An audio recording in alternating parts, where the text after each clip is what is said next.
Grow's new web app, called Check My Herbicide Plan, helps farmers check how many herbicide modes of action they are using in their production and how effective those herbicides are at tackling their target weeds.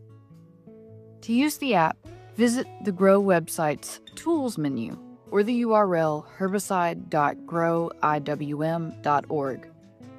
When you use the app, you will enter your state and your county,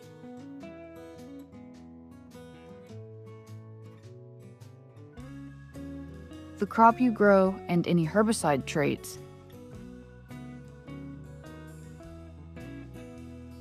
up to 3 weeds that you want to target, and if those weeds have any known herbicide resistance. Not sure if your target weeds are herbicide resistant?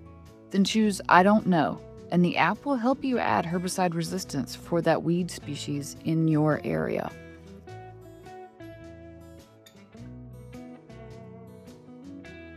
Now it's time to enter your herbicide program. Select Burn Down, Pre-Emergence, Post-Emergence, and/or Lay-By in cotton, or all 4 if applicable, and then select the herbicides you plan to spray during each application.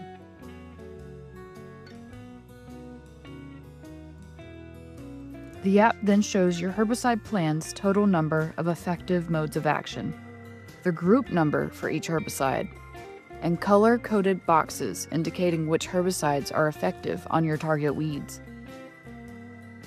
Note that the total effective modes of action might be less than you expected.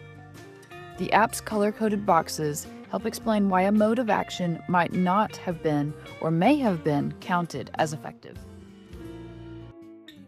Green boxes mean the herbicide is likely effective against your target weed. Orange means it could be ineffective, and red means that it is likely ineffective. There are a number of reasons why the app might mark a herbicide orange or red. The herbicide may simply not control that weed. The herbicide may have a weed control rating below 80%. It may lack the soil residual control needed to target that weed. There may be known herbicide resistance to that herbicide in your region, or the herbicide may be part of a premix, and its rate within that product is too low to control the weed. Hover over the question mark in each box to understand why a herbicide was marked orange or red. For a full explanation of how the app rates herbicide products, see the disclaimer page. And now it's time to test the app out for yourself at herbicide.growiwm.org. This app is under active continued development, so we welcome your feedback on how it works and any issues or questions that you might have.